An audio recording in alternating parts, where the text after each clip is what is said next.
this is Russ. I am at Prospect Heights, heading back. Yeah, I've been on this kick now of riding back rather than going forward. So in other words, I ride all the way to where I want to go, then turn the camera on, ride back. Now we've done the Prospect Heights trail for quite a many times, but we don't do too many going the opposite direction. So I decided, well, let's do the opposite direction. And it gives you a different perspective. This is what I see going home. And so I figured, well, might be a nice change of pace. Besides, early in the morning, if I'm recording, you've got the sun facing the camera, which of course is not that good for you guys. But going back home, it's the opposite direction, so it's not as bad.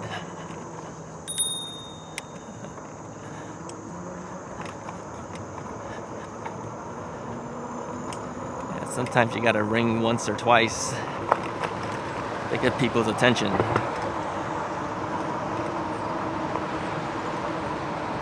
So anyways, today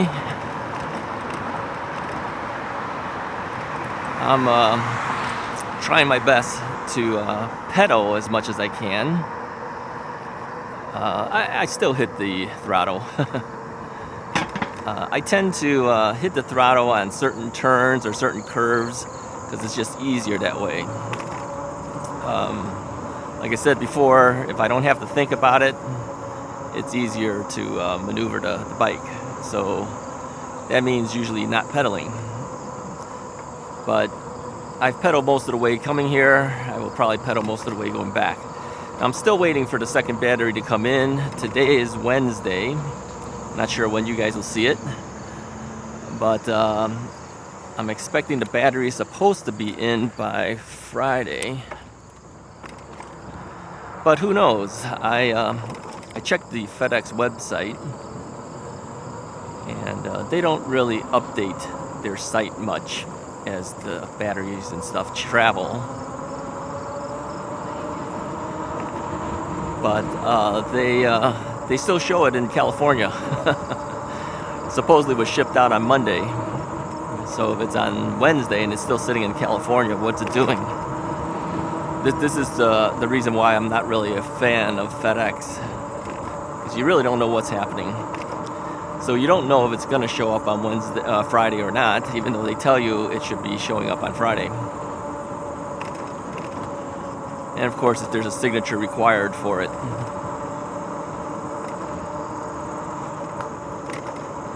So they make you wait around all day long, and then maybe they'll show up.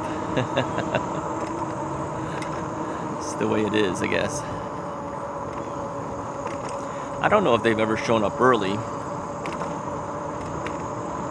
but usually they're late.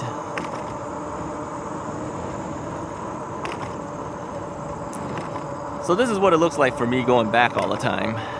It's I think it's a different view. It's the same path, but it's a different view when you do that.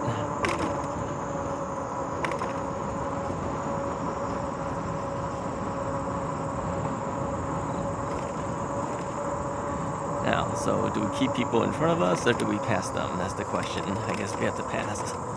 We'll pass after this.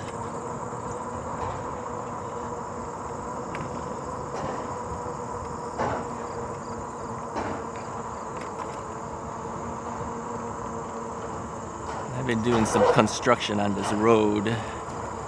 You can hear the trucks doing their thing. I'm not sure what they're doing. I think they're digging up the road.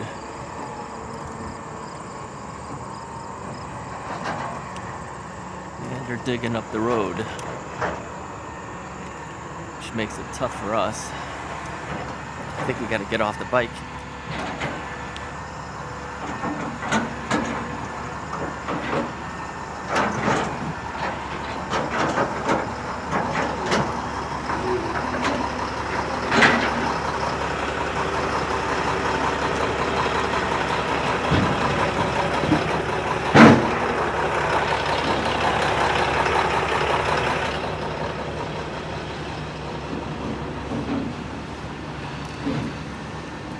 Yeah, there's no warning that they were going to put a hole in the road, but there's no way you would have ridden over it.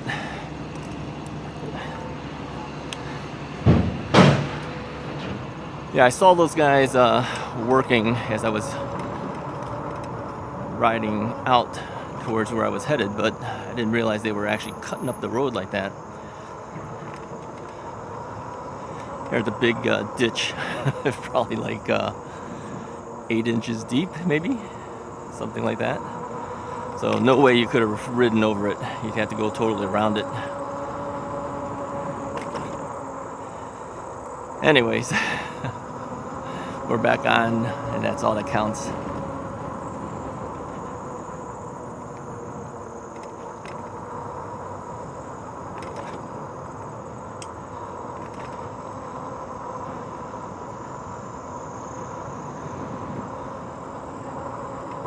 Yeah, so keeping someone in front of us gives us something to look at.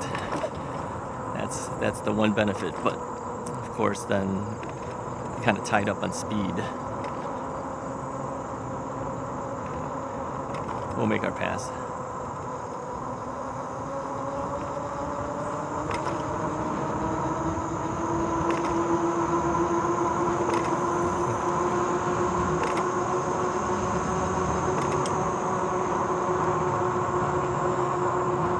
So I've been riding pedal assist level 3 for quite a while now.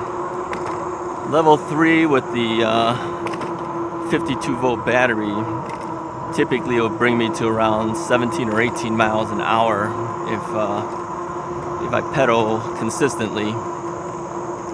But again, on these paths, sometimes you don't want to go that fast because there's people on the path with you, and of course when you go that fast it's not safe for them. But on an open area, open stretch, then obviously doing 17 or 18 miles is not a real big deal. I've seen guys on road bikes go a lot faster than that. So but I still feel it's not safe for something like this to go way too fast. Now let's talk a little bit about different e-bikes. I mean, the bikes that I'm looking at, the bikes that I'm used to, are kind of like this radrover, standard bikes that have been converted essentially to e-bikes.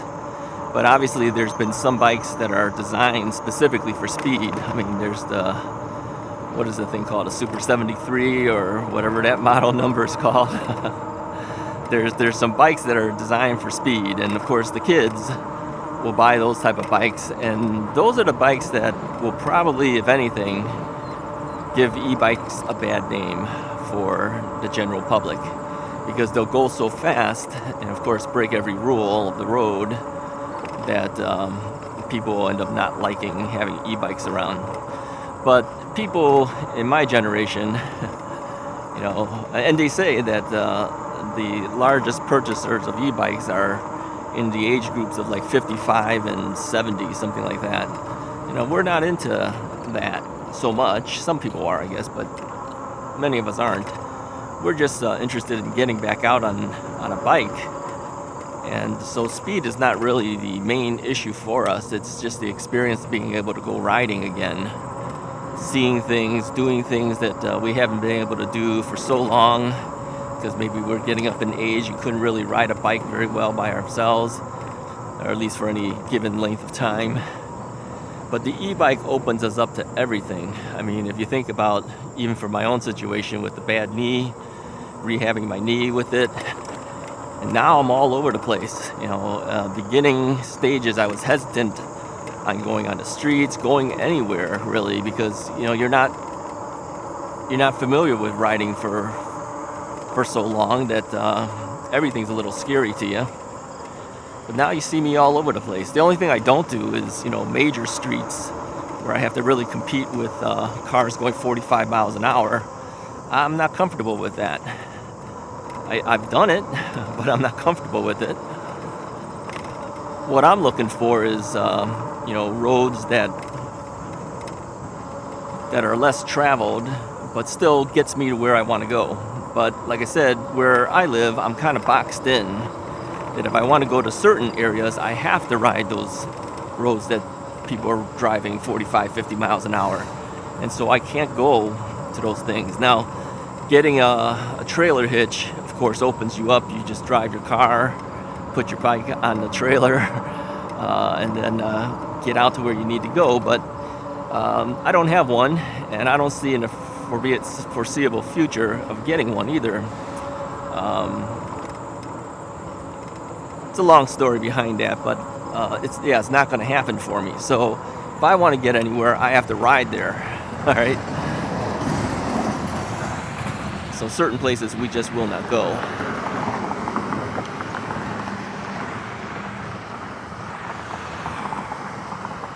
All right. Here's the issue with the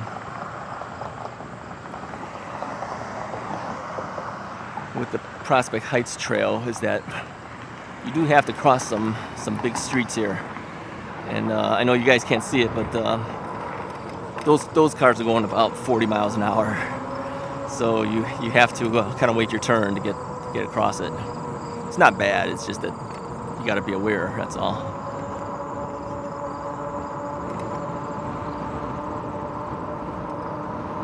So yeah, going in this direction, I think probably feels a little different to you. I mean, it's not like these are areas you haven't seen before, because they are. It's just in the other direction.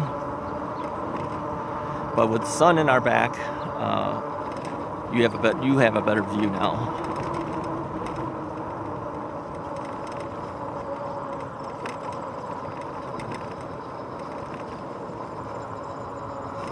And you get to see my shadow. You get to see my shadow in front of me.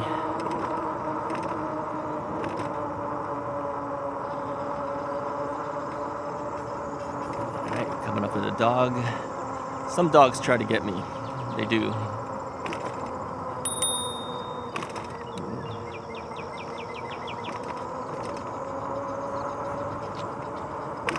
Some of them I've seen will pull on the leash, try to get away from the owner and try to come after you.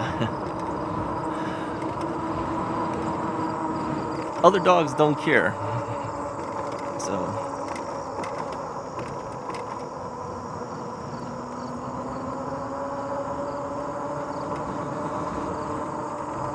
yeah, so overall, some of the bikes that people can buy, they go so fast that technically they're actually not legal in certain areas. Class 1s and Class 2s bikes are allowed on these bike paths, but anything like a Class 3 or anything higher than that are not. So, yeah, let me show you these cars here. I don't know if you see that. So you got to wait for all these cars to go by before you can go. Yeah, and those bikes, really, they're like mopeds. There's a lot of speed involved in those things. And I've seen videos of guys that, you know, they're part of these clubs, and they go together as a group down the roads. But man, when you got that many of them going down the road and they're breaking every single law, going really fast and the like, it's a little dangerous. You know that I usually pass up stop signs, but I only do that when there's no cars around. If there's cars, I always stop. I've seen these guys go past stop lights with cars around as a group. That's a little scary and dangerous, and that's going to be the things that'll give e-biking a bad name for the general public. So anyways, I got to change the camera out because we're going to run out of our 16 minutes time. So let me stop and do that here.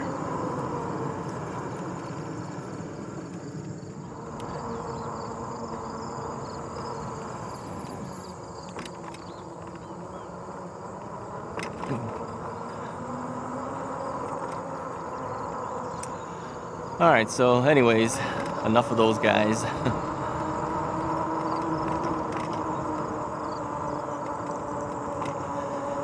So how's it look to you guys going in this direction? I think it looks pretty good. It should look pretty good to you.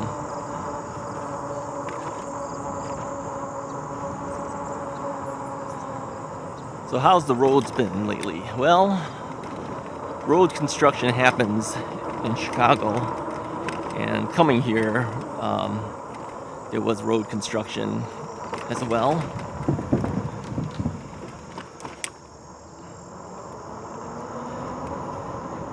And so we just have to learn to deal with it.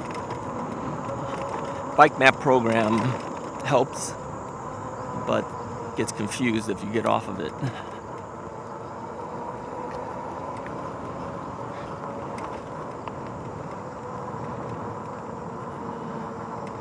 Alright, which case I have to turn on the bike map program because we have just finished the Prospect Heights Trail. So this is how I head out of here. I don't think I've ever shown you guys in this area how I head out of here. Not sure if I have or I haven't. We gotta cross this road. Of course, cars are coming.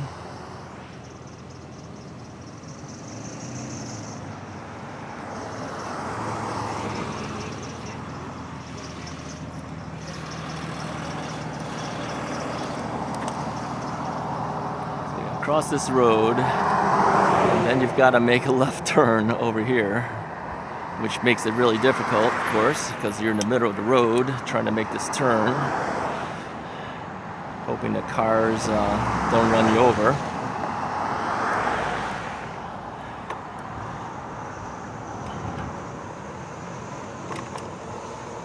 Alright, so let me turn on the bike map program here.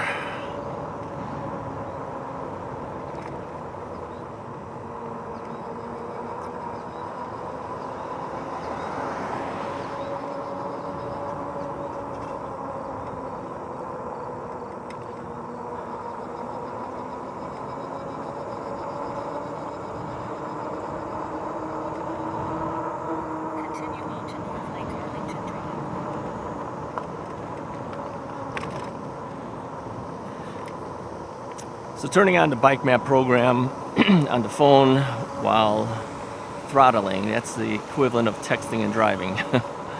So yeah, not too good. But there was no cars around, so.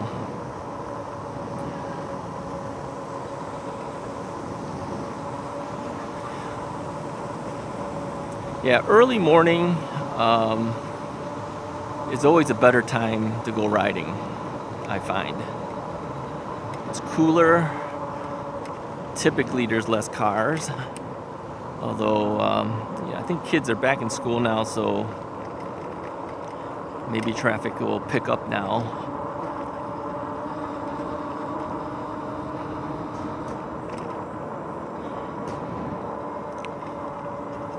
There are some homes that we pass that are humongous homes.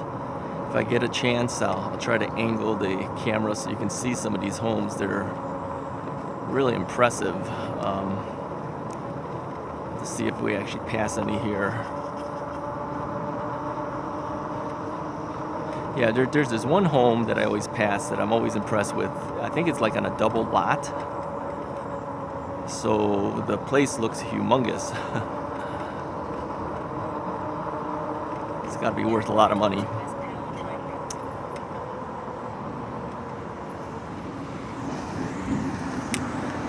Again, here I'm back on Palatine Road, but I'm in the slow section because it's a divided highway.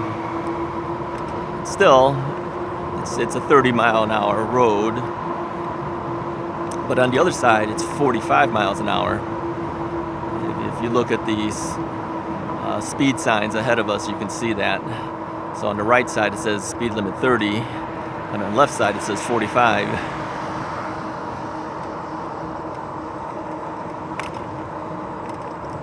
Now, I mentioned once before, going in this direction, or going on Palatine Road, I actually have to cross the main road at that stoplight. Got to take a left turn, but if there's no cars in front of me, I can't trigger the light. So I end up having to wait, hoping that a car gets there before I get there, so that they can trigger the light for me. I've even just pulled off to the side and just sat around waiting for that to happen. But we may have to do it again if there's no other cars to get up there by the time I get there.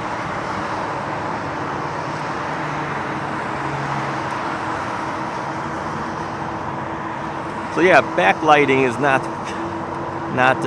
typically good for seeing my face, but it's good for you guys to see because you can see better as we face forward. All right, we got plenty of cars there, but I don't think I'm going to make the light. And we'll see. We'll have to throttle up, see if we can catch it up. Nope, not going to make the light. Hope that guy stays. Yep, he does. And there's a couple of cars behind me, so I'll let them go first.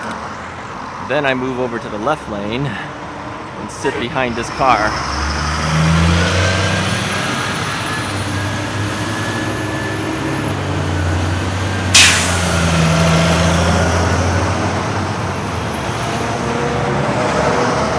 Perfect.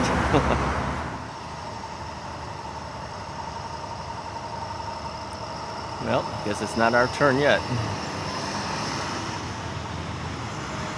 Yeah, this is a confusing road because it's a divided highway like this. But I always do a hand signal just to let drivers know where I'm headed.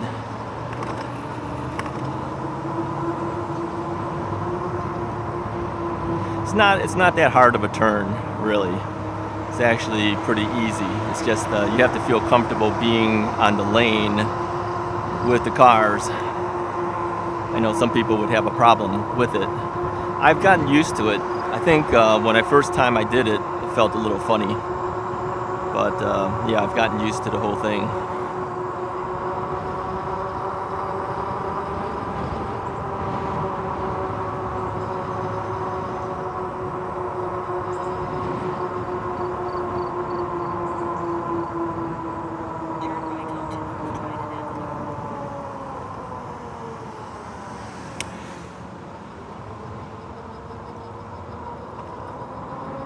Okay, let's see if we can find some of these fancy houses here. I don't know if it's on this street or the other. No, it's not on this street. It's a little further up.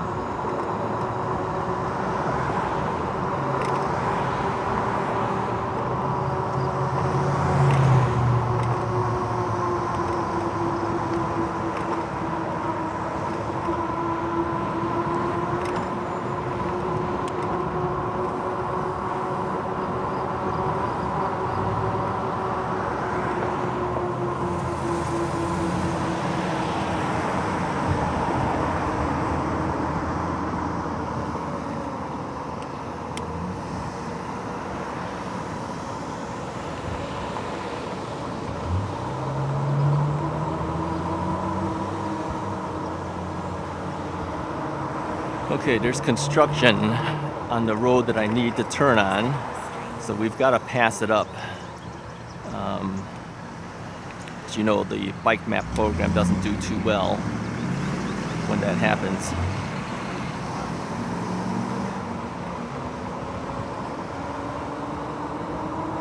Yeah, just looking at signs. Yeah, let's go past this a little bit. I think we're gonna miss out on some of those houses I wanted to show you because construction's kind of messed us up here. Oh well. So it was my intention to show it to you. Yeah, you can't help it. Sometimes construction puts you in different areas that you don't want to be at. Oh well, it's just the way Chicago is.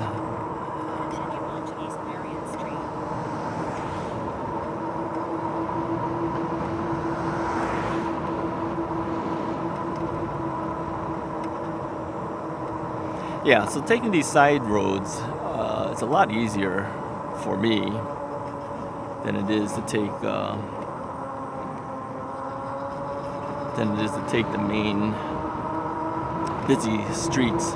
And if you take any other map program, if you go on Apple Maps or Google Maps, okay, maybe not Google Maps. Google Maps has a bike option, but even Google Maps hasn't picked roads that are less traveled compared to the bike map program.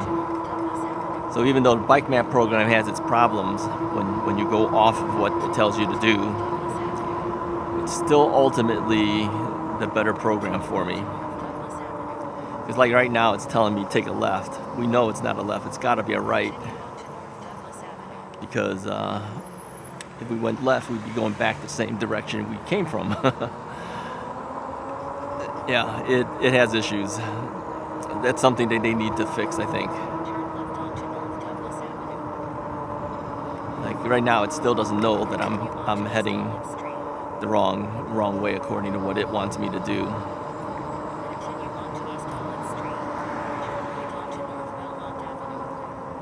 But I can't do what it tells me because we've got detours and stuff going on because of the construction.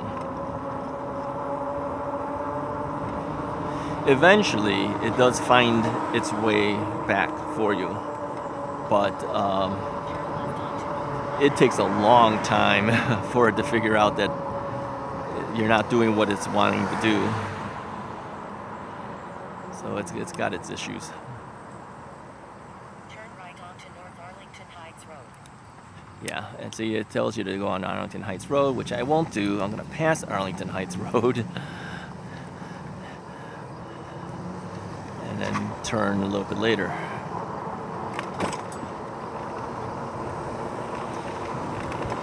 I think with all the road construction going on in this area, Prospect Heights Trail is not going to be one I'm going to be able to do in the coming weeks because they're really just doing too much construction right now, which means Bussy Woods will be the area I will have to go on, which is fine with me. I just didn't want to do it with only one battery. Prospect Heights, not so bad. It's not as far as the Bussy Woods Trail. And the Bussy Woods Trail itself is about 11 miles to go around it.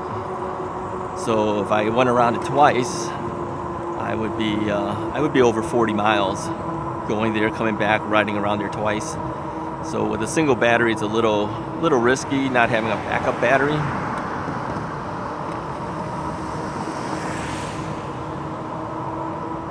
But again, by Friday, in a couple of days, supposedly we'll have that second battery. So it'll open me up to do it again.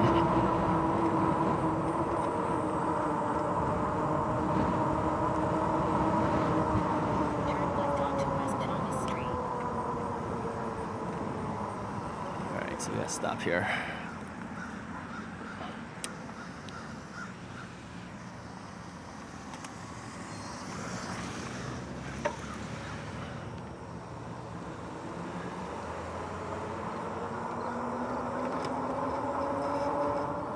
Okay, I am back. We're doing something different again, according to the bike map program, so it doesn't know that I've gone off to a different road.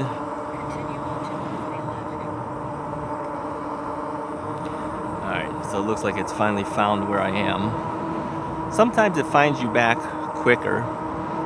Most of the time it doesn't.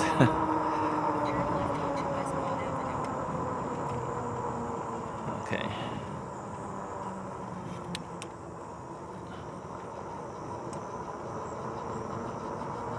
Well, you do get a tour of the neighborhoods. Get a feel for what the northwest suburbs are like.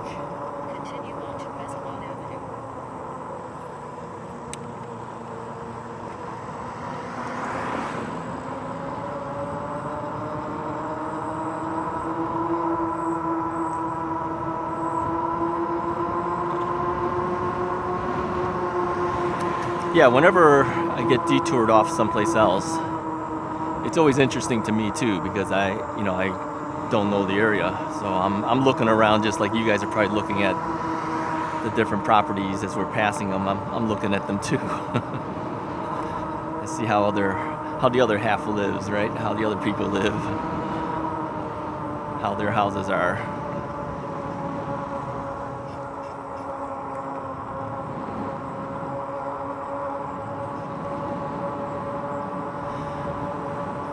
So how am I doing for mileage? I am at 1,769 miles right now. Sometime this week I'll break 1,800 miles. Can you believe that? A little over 4 months. I got my bike in early April. Here it is mid-August. So yeah, that's a lot. I'm gonna break 2,000 miles for sure this season. I don't think that's any doubt.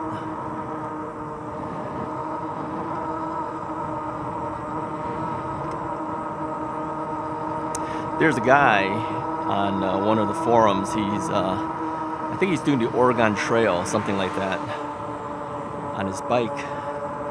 A lot of guys are watching his trip. He's posted a lot of photos. This is on the Rad Power Bikes Owners Community, I believe it's called. And he's been going all over the place and documenting everything that he's doing, which has taken a lot of interest, it seems, from the forum members. Because you don't see somebody ride that much, but this guy has got 2 huge batteries, bigger than mine's. Mine's is a 20 amp hour. I think his is like 30 or more amp hours. It's a 52 volt custom made battery. He's got 2 of those things. They're about $1,000 each, and he's got 2 of the Rad Power Bike batteries as well. So he's got 4 batteries with him. He's got a trailer that he's towing with his bike to keep all his stuff in. So yeah, safe travels to him, but wow, that's amazing. All right, so this is Palatine Road, so as you know, we have to wait our turn to cross this as well.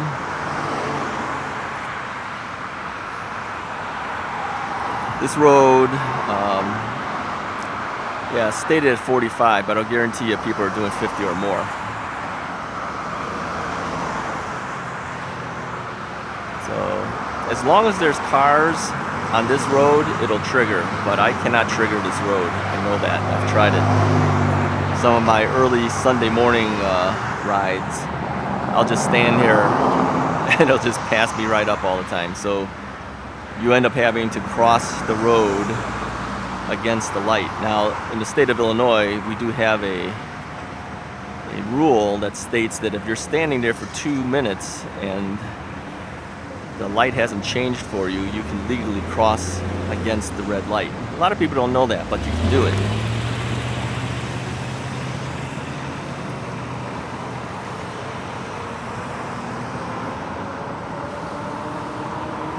That's the only rule we have. I think it's called the, I don't know if it's called the Idaho stop rule, or is it the Iowa stop rule? I don't know what they call it, but they have an interesting law that bike riders can treat stop signs as yield signs. Now that is something I kind of do, even though that's not what is technically allowed here in Illinois. But I think more states should consider adopting that, because it's really hard for bikes to stop at every single stop sign, especially if there's no cars around. You know, let these guys slow down and just go past it. Because really, your field of view is wider when you're on a bike or a motorcycle, because you really, you don't have the constraints of the car stopping you. So So you can see if there's cars around. If there's nobody around, hey, you know, let them pass it. All right, so here we're gonna have some construction again. So let me see if I could even, no, can't cross here. So once again, here, I'll show you here. I usually turn over on this side, but you can see it's all hacked up. So we can't do that. So I've got to go past it again. So we go in the opposite direction, catch up another road, try to go around it. You know, it's stuff like this that you have to have a decent sense of direction, or you can get lost. And I'm telling you, I have a lousy sense of direction, but I try my best to remember, you know, what direction I'm heading to, so I can just kind of keep heading in that direction. Hopefully, catch back up to the roads that I need to be on.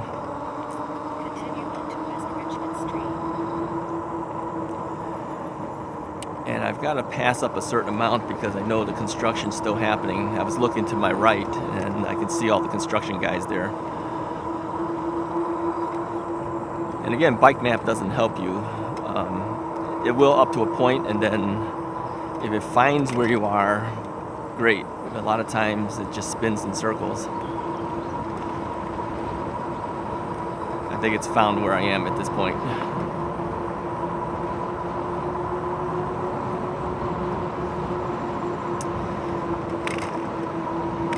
I'll take you to a point, and then I'll say my goodbyes, but I want to show you what the major roads are that I have to deal with.